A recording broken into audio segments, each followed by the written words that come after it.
감사합니다. 여러분의 큰 박수는 얼마나 이 시간을 기다렸던가 그런 뜻이죠. 네. 여러분께서 하나님을 사랑하시고 그리스도를 사랑하기 때문에 성경을 사랑하고 성경 속에 담겨있는 하나님의 교훈을 배우기를 기뻐하시는 줄 믿습니다.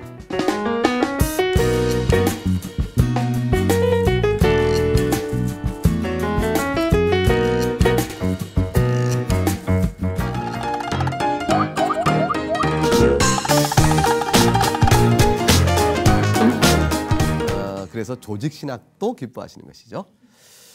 사람들은 왜 하나님의 말씀을 다 들어도 똑같지 않을까?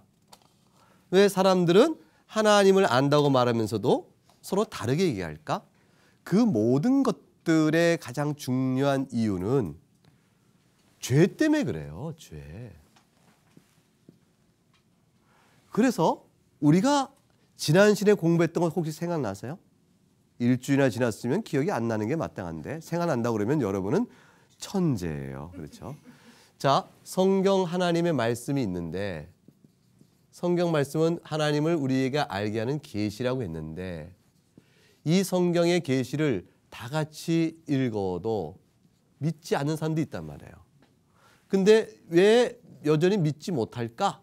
그 까닭은 성령 하나님의 도움이 있어야 믿을 수가 있는데 우리가 믿는 것은 성령 하나님의 도우심 때문이요. 믿지 못하는 사람은 성령 하나님의 도움을 못 받고 있기 때문인 것이죠.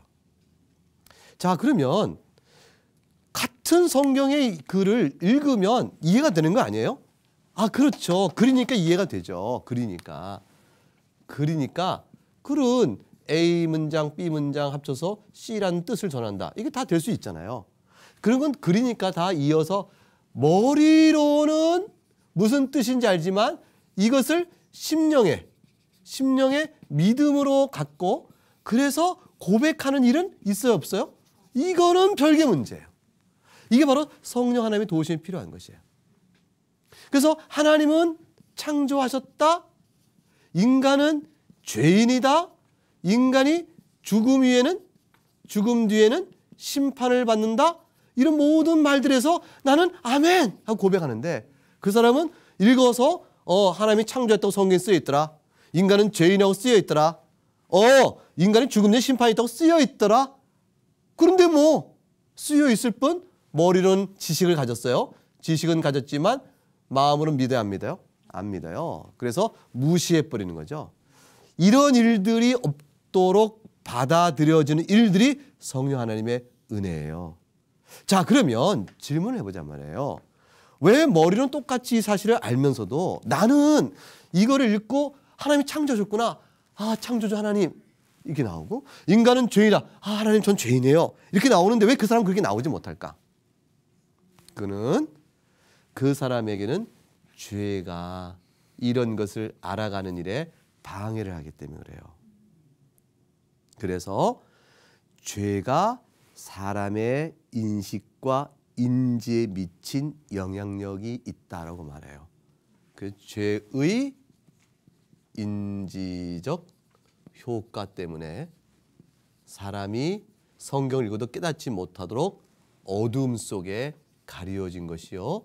성경은 이런 상태를 읽어도 보아도 알지 못하고 깨닫지 못하니 그가 우맹이요 소경이라 이렇게 얘기하는 것이죠. 하나님의 이름을 안다는 것은 참으로 중요해요. 왜 중요할까요? 자, 저를 이름을 불러보세요. 제 이름 불러보세요. 김병훈 교수님. 그런데 저를 가리켜서 조병수 교수님이라고 불러보세요. 그렇게 불러보면 제가 아니야 그렇게 아니 그렇죠? 나는 아니라고. 이름은 왜 중요하냐면 그분이 바로 그분인가를 정확하게 찾아가는 일을 해주기 때문에 이름은 참 중요해요. 근데 여러분이 제 이름 불러보세요 그랬더니 불러보세요. 뭐라고 하냐면 뭐라고 할까? 제 별명 하나 아무렇게나 줘서 저를 조롱해 보세요. 무슨 응? 키가 작다고 해서 뭐라고 할까요? 또는 친구들이 저 어릴 때 제가 학교 다닐 때 저를 불렀던 별명 중 하나가 꺼봉이었어요. 꺼봉이. 웃기죠? 옛날에 만화 꺼봉이라는 만화가 있었어요. 그 꺼봉인데 왜냐면 제가 잘 졸았어요. 수업 시간에. 지금도 잘 졸아요. 근데 잘 조니까 꺼봉하다 그랬어요. 저를. 그 저를 그러면 불러보세요. 시작. 꺼봉아. 자, 제 기분이 좋아요, 나빠요? 좋아요? 자, 제가 기뻐하는 별명이 있을 수 있어요. 근데 잘못된 것 가지고 또는 오해에 기초해서 나를 아닌 것으로 나를 자꾸 불러내거나 왜곡시키거나 삐뚤어내면 제가 좋아할까요? 싫어할까요? 싫어하죠. 그것을 사람에게 할 때 싫어해요. 하나님께 하면 그게 뭐가 될까요? 망령된 일이 되는 거예요. 그 뭐가 돼요? 죄가 돼요. 죄. 사랑하는 사람을 놔두고 사랑하는 사람 앞에서 다른 사람을 부르었을 때 사랑하는 사람이 얼마나 당황스럽겠어요. 하나님을 믿는다고 말하면서 엉뚱한 이름을 갖다 대면 하나님께서 정말 이상하시잖아요. 자, 그래서 성경을 볼까요? 여러분, 출애굽기 20장을 열어보세요. 출애굽기 20장 7절 말씀입니다. 자, 그럼 찾았으면 읽어보겠습니다. 시작. 너는 네 하나님 여호와의 이름을 망령되게 부르지 말라. 여호와는 그의 이름을 망령되게 부르는 자를 죄 없다 하지 아니하리라. 하나님께서 뭐라고 말씀하셨습니까? 여호와의 이름을 망령되게 부르지 말라. 망령되게 부르면 죄 없다 하지 아니할 것이라. 여러분, 하나님 그 뒤에 어떤 말이 붙죠? 아버지. 근데 어떤 사람이 나는 아버지보다 엄마가 더 좋아. 그래서 하나님 어머니 이렇게 부른다면 어떻게 될까요? 그럴 수 있는 걸까요? 없는 걸까요? 어떤 사람은 나는 오빠가 너무 좋아. 또는 아저씨가 좋아. 아니야, 나는 할아버지가 너무 좋아. 그래서 하나님 할아버지 이렇게 부른다면 어떻게 할까요? 아빠가 하나님 아버지, 하나님은 아버지란다 가르쳤더니 아이가 너무 똑똑해서 아버지의 아버지니까 나는 하나님 할아버지 이렇게 할래요. 그러면 그래, 너에게는 할아버지겠구나. 그럼 너는 하나님 할아버지라 불러라. 아빠는 하나님 아버지라 부를게. 이렇게 아이를 가르치면 될까요? 안 될까요? 안 됩니다. 왜 안 될까요? 그렇게 해도 좋은 거 아닐까요? 아이에게는 할아버지라 불러도 되지 않을까요? 아니에요. 왜냐하면 하나님께서는 그의 이름을 우리에게 우리가 하나님의 이름을 지어 장명하여 부르도록 하신 것이 아니에요. 하나님의 이름 또한 우리에게 그가 누구신지를 우리에게 뭐 하셨다? 계시하셨어요. 그래서 우리는 하나님이 계시한 대로 하나님의 이름을 불러야 되는 거예요. 따라서 하나님에게는 자, 모성과 부성에 사랑이 있어요, 없어요? 하나님에게는 아버지 같은 부성의 사랑만 있나요? 아니면 모성의 사랑도 있나요? 있죠. 하나님께서 내가 이스라엘을 낳았다 그랬어요. 낳았다. 출산했다. 내가 내 태의 그 알을 품었다. 그래서 실제로 하나님 성경에 보게 되면 내 태의 그를 품어 낳았다. 그리고 이렇게 말하는 모든 표현 속에 모성애적 사랑이 가득해요. 그러면서 아버지의 사랑도 가득해요. 그러니까 하나님은 그의 사랑을 우리에게 모성적, 부성적 상황을 통해서 우리에게 드리워 주시지만 그러나 이 모든 사랑을 우리에게 나타내 보이신 하나님의 이름은 우리에게 뭐라냐면 아버지로 우리에게 알려주셨어요. 따라서 하나님의 이름을 아버지 이렇게 불러야지 하나님 어머니 이렇게 부르면 돼요, 안 돼요? 안 돼요. 그런데 그 이단이에요. 이단이에요. 왜 하나님을 남성 중심의 명사를 쓰느냐? 여성의 명사도 쓸 수 있다. 일종의 페미니즘. 그런 입장에서 여성도 쓸 수 있다 해서 하나님 어머니를 부르자 이렇게 말하는 것은 그것은 스스로 하나님의 이름을 하나님이 주신 사랑의 성격에 기초해서 내가 이름 짓겠다는 것밖에 안 되는 거죠. 그거는 망령되이 일컫는 것과 같은 거예요. 이해가 되시죠? 잘못된 일이에요. 그만큼 하나님의 이름을 아는 것은 매우 중요해요. 자, 그럼 삼일체 하나님의 이름을 다 아세요? 거룩하신 성부 하나님, 그죠? 그 다음에 성자 하나님, 그 다음에 성령 하나님. 이때 아버지 하나님이요, 아들 하나님이요, 성령 하나님이시요. 이렇게 말씀하신 이 이름은 우리가 삼위일체로서 계신 삼위 하나님의 이름인데 이 이름은 성경에서 나타난 대로 우리가 알고 있는 것들이에요. 다 계시에서 온 것이지 우리끼리 모여서 아버지라 이름 짓고 아들이라 이름 짓고 성령이라 하자 이렇게 정한 것이 아닙니다. 그러므로 반드시 하나님의 이름을 바르게 성경대로 배운 대로 성경에서 알려준 대로 고백해야 합니다. 자, 그러면 성경에는 어떻게 하나님의 이름이 나와 있는지 그 표현들에서 몇 가지 말아요. 근데 성경에 나타나는 표현이 그것이 외국어로 되어 있어서 번역하여 우리에게 알려주는 이름들이 많아요. 그래서 실제로 하나님의 이름은 번역해서 알아도 되는 이름이 있고 원래 쓰여진 이름대로 발음은 각각 다를지라도 그래도 그 음을 따라가서 하나님의 이름을 불러야 되는 것도 있고 그래요. 자, 그런데 대체적으로 보게 되면 하나님의 이름과 관련해서 고유명사, 그 이름의 표현을 그대로 따라가도록 하시는 이름으로 구약에 게시된 것은 뭐냐면 아까 말한 대로 여호와예요.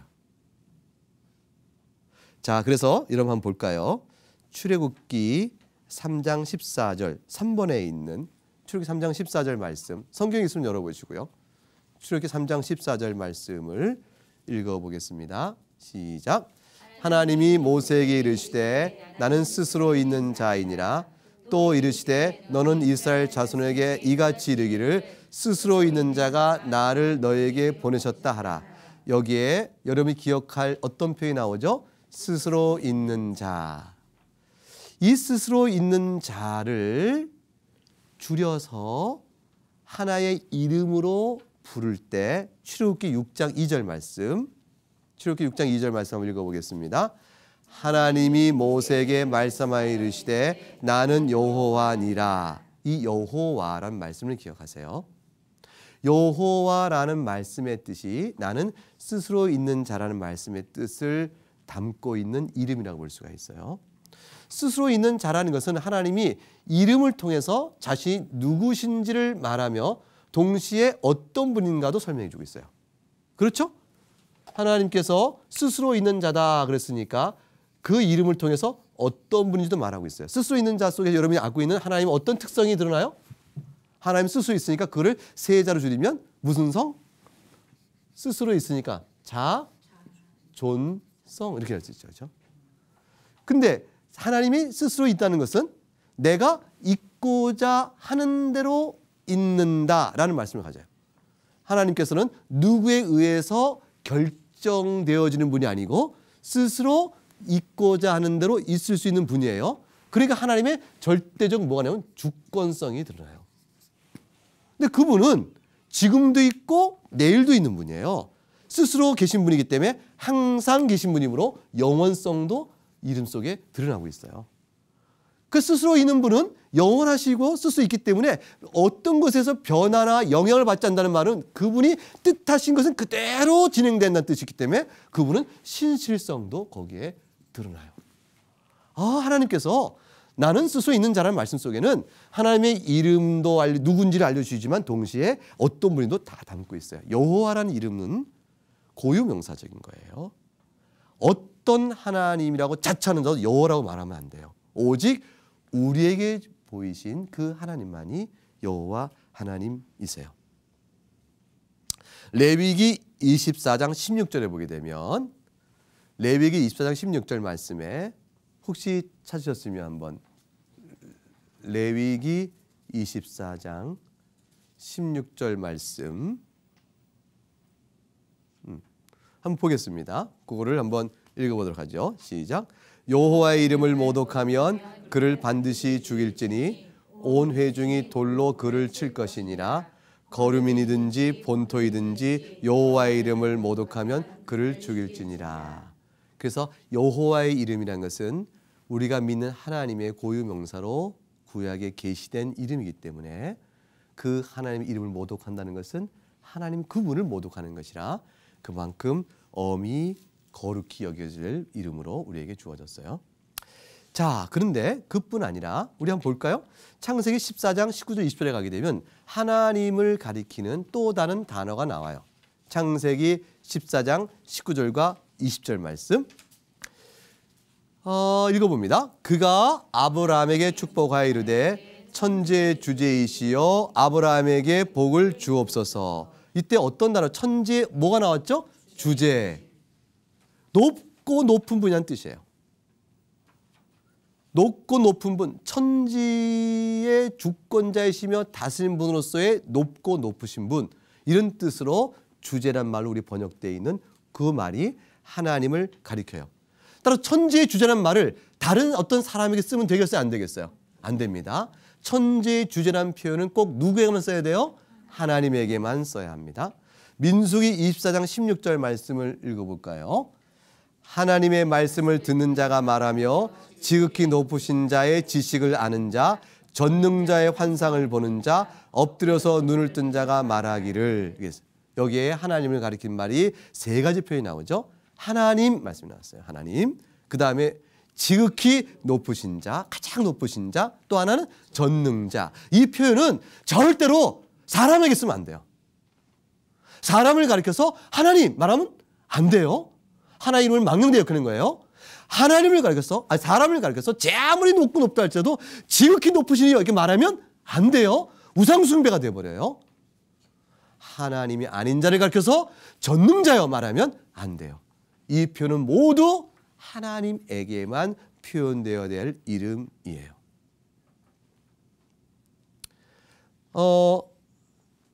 여호수아 3장 13절을 볼까요? 여호수아 3장 13절 말씀. 거기에 보게 되면 또 다른 표현이 나오네요. 읽어봅니다. 온 땅에 주 여호와의 궤를 맨 제사장들의 발바닥이 요단물을 밟고 멈추면 요단물 곧 위에서부터 흘러내리던 물이 끊어지고 한 곳에 쌓여 서리라. 자, 여기에 질문합니다. 여호와의 궤, 여호와 앞에 어떤 단어가 그곳에 있나요? 주. 이게 아도나이라는 표현을 우리말에 주라고 번역해 놓은 것이에요. 이 주라는 말도 오직 누구에게만 적용되는 말이에요? 하나님이에요. 자, 이사야 6장을 가보겠습니다. 이사야 6장 1절 말씀. 내가 본즉 하나님이 높이 들린 보좌에 앉으셨는데 그 하나님을 뭐라고 표현했죠? 주께서. 주. 이것도 하나님을 가리키는 구약에 나타났던 특별한 표현이에요. 사람에게 이 표현을 쓰면 되겠어요? 안 되겠어요? 안 됩니다. 신약에는 그러면 어떤 표현들 썼을까요? 신약에서 표현된 세 가지 의미를 알면 좋겠어요. 하나는 하나님, 하나는 아버지, 하나는 또한 주님이에요. 주. 자, 신약 누가복음 1장 32절을 읽어보겠습니다. 그가 큰 자가 되고 지극히 높으신 이의 아들이라 일컬어질 것이요 주 하나님께서 그 조상 다윗의 왕위를 그에게 주시리니. 하나님 앞에 어떤 말이 있어요? 주. 하나님에게만 표현할 수 있는 말을 그 안에 신약에서 그대로 쓰고 있죠. 고린도전서 8장 6절 말씀 다시 또 봅니다. 그러나 우리에게는 한 하나님 곧 아버지가 계시니 만물이 그에게서 났고 우리도 그를 위하여 있고 또 한 주 예수 그리스도께서 계시니 만물이 그로 말미암고 우리도 그로 말미암아 있느니라. 자, 여기서 그러나 우리에게는 한 하나님, 그 다음에 뭐라고 있어요? 아버지. 그리고 주 예수 그리스도 이렇게 되어 있어요. 자, 여러분, 이 표현 속에서 신약 성경에서 하나님을 가리키는 세 가지 표현이 다 나왔어요. 한 절 안에서. 자, 첫째 뭐가 나왔죠? 하나님. 그 다음 또 뭐가 나왔어요? 아버지. 그 다음 뭐예요? 주. 근데 주란 말이 어느 말 앞에 붙어 있나요? 예수 그리스도. 자, 그러므로 참 중요한 우리는 한 가지 사실을 여기서 또 보게 되는 거죠. 예수 그리스도. 그 앞에 어떤 단어가 붙어 있었어요? 주. 주는 누구를 가리키는 표현이라고 그랬죠? 하나님. 그럼 예수님이 어떤 분이신 거죠? 하나님. 이미 성경에는 예수님이 이 땅에 사람으로 오셔서 우리에게 나사렛에서 사셨고 그를 출생한 분이 마리아이고 그의 법적인 아버지가 요셉이라는 것을 사람들이 알고 있었죠. 그래서 그 유대인들은 예수님을 무엇으로 아는 일에 익숙했을까요? 사람. 그런데 지금 그 예수님이 어떤 분을 고백하고 있어요? 주.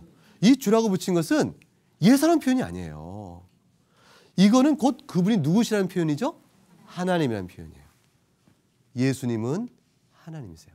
그러므로 예수님 한편으로는 사람이시며 동시에 주라는 표현에서 예수님은 또 누구시고 하나님이시고 그리고 예수님의 신성과 인성이 성경에 어떻게 해요? 함께 고백되고 있죠. 예수님이 참 하나님이시여 참 사람이라는 것은 인간이 고안해낸 신학적인 어떤 장치나 꾸밈이 아니고 이미 성경에서 우리로 하여금 예수님을 어떻게 고백해야 되느냐를 말해주고 있죠. 그걸 알려주는 데 있어서 중요한 역할을 한 것이 뭐냐면 예수님 앞에 붙여있는 주라는 말씀 때문에 그래요.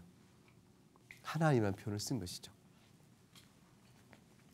그래서 신약에도 예수님의 하나님을 가리키는 이름이 어떤 것인가가 잘 드러났습니다. 그러면 하나님께서 3계명으로 여호와 이름을 망령되이 일컫지 말라는 말씀의 뜻이 뭐예요? 좀 더 깊이 생각해 보자 말이에요. 우리는 하나님의 이름을 이렇게 배웠어요. 앞으로 이제 이 시간 이후에 어떻게 하실 거예요? 자, 저주를 할 때, 어떤 사람을 저주할 때, 심하게 저주할 때 보통 어떤 말을 저주해요? 나쁜 욕을 하면서 그렇게 나가서 어떤 일이 있어라 무슨 벼락을 맞을 뭐 어떻게 등등 이렇게 말을 하죠. 근데 어떤 사람은 신앙심이 있다고 말하면서 하나님의 이름을 들어서 저주를 하거나 아니면 하나님의 이름을 끌어오면서 자신의 거짓말을 합리화시키거나 그런 사람들이 있어요, 없어요? 내가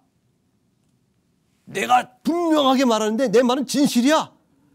이 말은 진실인데 이걸 내가 분명히 말하는데 하나님의 이름을 갖다 대면서 내가 맹세하건대 내가 이렇게 진실하고 이렇게 막 말을 해요. 그런데 알고 보니까 과장됐거나 과장의 의도 속에는 거짓을 말하고자 하는 동기가 있거나 그렇게 하기 위해서 하나님의 이름을 사용하면 그것은 곧 무슨 죄를 졌는 걸까요? 망령된 죄를 범하는 거예요. 맹세를 할 때도 예수님께서 그러셨죠. 너희가 예루살렘으로 하나님의 이름으로 하나님의 성전을 맹세하지 말라 그랬어요. 즉 사람들이 맹세할 때도 자신이 지킬 수도 없는 그런 일을 맹세로 하면서 하나님의 권위와 이름을 갖다 놓을 때 남들 듣기에는 굉장한 맹세를 잘하는 것 같지만 하나님의 이름을 망령되게 사용하는 것입니다. 그 따라서 신자는 하나님의 이름을 경솔히 부르지 않도록 조심해야 돼요. 자, 만약 다른 사람이 하나님의 이름을 욕되게 하는 걸 들었으면 어떻게 할까요? 귀를 막고 아니야 그러면 안 돼 라고 그거를 안 듣는 일도 중요한 들어버렸으면 어떻게 해요? 다른 사람이 하나님을 욕되게 하는 걸 들었으면 그러면 그것은 아니라고 말해주는 일이 참 중요해요. 단순히 방관자로 있지 말고 아니 하나님 이름을 그렇게 사용하면 안 돼요. 그건 망령된 일이고 하나님이 죄로 다스려요. 다시는 그렇게 하지 말아요. 이렇게 말을 해주는 일이 중요해요. 그럼 그 사람이 그 말을 받아듣고 아 내가 죄를 졌구나. 하나님 그것은 잘못했습니다 라고 말하면 참 좋은 일이고 그 사람이 그 말을 시끄러 너는 뭐 네가 믿는 하나님께로 그러고 계속 그렇게 한다면 그 사람은 그 사람대로 죄를 지을 따름이에요. 하나님의 이름에 망령된 말을 하는 사람을 보고 단순히 침묵 속에 방관하지 말고 아니면 슬쩍 참여하는 자가 되지 않도록 해야 돼요. 그 무리에서 나오는 일이 중요해요. 아니야 그건 잘못된 일이야 이렇게 얘기해야 돼요. 우리는 3계명을 안식일을 지키거나 우상을 숭배하지 않거나 또는 하나님만을 섬긴다는 말에 1계명, 2계명, 4계명에 비해서 3계명에 대해서는 별로 크게 죄의식을 갖지 않는 일이 있어요. 그런데 3계명도 엄연한 주의 계명이요. 분명한 말씀이기 때문에 내가 그런 일이 없도록 할 뿐 아니라 그런 일을 범하는 사람 앞에서 그와 함께하지 않도록 자기를 분리시키는 일이 중요해요.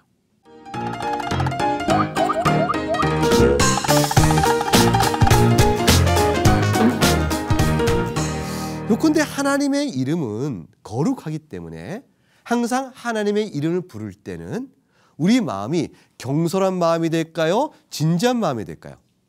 진지해야 되죠. 가볍고 까불듯이 하나님을 부르는 게 좋을까요? 아니면 경외심을 가지고 불러야 합당할까요? 경외심을 가지고 불러야 되죠. 그런 일이 아니면 하나님의 이름을 입에 자꾸 함부로 올리지 않는 것이 좋아요. 하나님을 너무 두려워하고 너무 높아서 하나님 아버지도 못 부르게 두려워하라는 뜻이 아니에요. 하나님은 정말 높은 분이에요.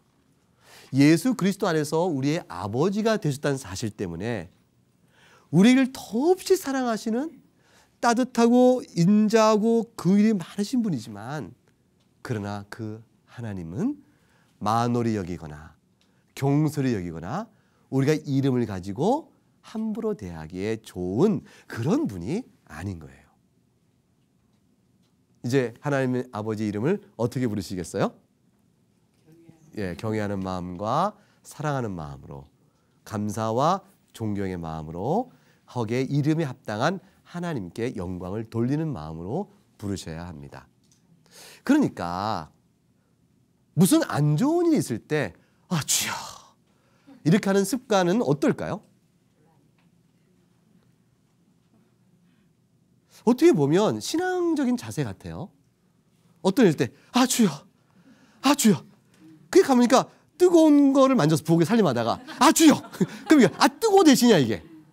그러니까 주여란 말이 그때 어떤 뜻으로 변질됐어요? 하나의 안 좋은 일에 대한 반응적인 수식어로 되어버렸어요.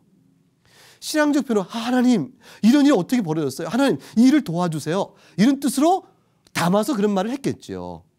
근데 그것이 거듭된 습관 안에서는 하나님 아버지 어떻게 이런 일이 있을 수가 있어요? 이런 끔찍한 일이 있다니 이런 비참한 일이 있다니 하나님 인생을 불쌍히 여겨주세요.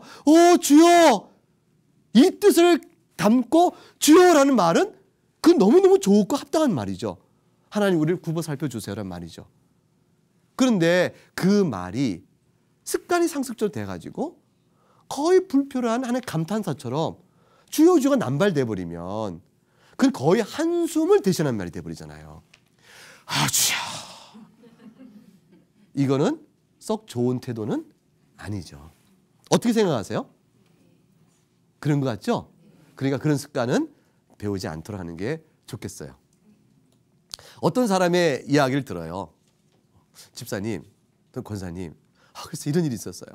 우리 애가요 이렇게 속썩여요. 그러면 그랬어? 얼마나 아플까? 이렇게 말하면 될 자리에 주여, 주여, 주여 이렇게 자꾸 나가는 것은 어떨까요? 그것도 우리가 볼 때는 어떻게 어머 그런 일 있었니?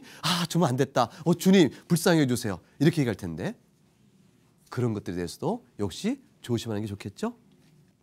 그래서 하나님의 이름은 항상 올바르게 고백을 하고 그리고 항상 하나님을 영화롭게 합당한 대로 사용해야 합니다라는 것이 여호와의 이름을 배운, 하나님의 이름을 배운 오늘의 중요한 학습이고 그리고 적용입니다. 자, 그렇지 못한 사람에 대해서 성경이 뭐라고 경고했는가? 몇 가지 말씀을 살피고 오늘 강의를 마치도록 하겠습니다. 자, 우리 디도서 1장 16절 말씀을 보겠습니다. 시작. 그들이 하나님을 시인하나 행위로는 부인하니 가증한 자여 복종하지 아니하는 자여 모든 선한 일을 버리는 자니라. 하나님을 인정한다고 하지만 그와 같은 망령된 행실로 실상 마음에 하나님에 합당한 경배를 돌리지 아니하니 행위로는 뭐한 사람이 될 거예요? 부인하는 사람과 같다. 디모데후서 3장 5절 읽어봅니다. 경건의 모양은 있으나 경건의 능력은 부인하니 이 같은 자들에게서 네가 돌아서라. 그래서 말을 할 때는 이름 말끝마다 하나님의 이름을 올리니 경건한 모양을 갖고 있는 것 같지만 실제로는 경건에 합당한 능력, 성령 안에서 하나님을 경배하는 내적인 능력은 갖고 있지 못한 자라 볼 수도 있는 거예요. 로마서 2장 24절 말씀 시작. 기록된 바와 같이 하나님의 이름이 너희 때문에 이방인 중에서 모독을 받는도다 그랬어요. 그런 일이 있어서는 안 돼요. 우리가 하나님 이름을 만으로 여기면 다른 사람이 듣고 너희가 믿는 하나님이 그런 분이냐 이렇게 생각하면서 우리 언어 습관을 배워버려요. 그리고 하나님을 욕되게 하는 일이 벌어지게 되어지겠죠. 레위기 5장 1절 만일 누구든지 저주하는 소리를 듣고서도 증인이 되어 그가 본 것이나 알고 있는 것을 알리지 아니하면 그는 자기 죄를 져야 할 것이요 그 허물이 그에게로 돌아갈 것이며 아니요! 라고 말할 수 있어야 돼요. 그건 옳은 것이 아닌 것 같습니다. 다툼과 시비를 일으키고 하는 말이 아니고 그 사람의 영혼을 생각하고 그것이 합당치 않다는 경계를 보여주게 한 것이죠. 시비를 걸면 되겠어요? 그건 아니에요. 싸움하려고 하는 말이 아니죠. 자, 마지막으로 이사야 42장 8절을 읽습니다. 나는 여호와이니 이는 내 이름이라 나는 내 영광을 다른 자에게 내 찬송을 우상에게 주지 아니하리라. 하나님 말씀입니다. 여호와는 내 이름이라. 내 이름을 통하여 내 영광을 내게 돌리라 말씀하셨습니다.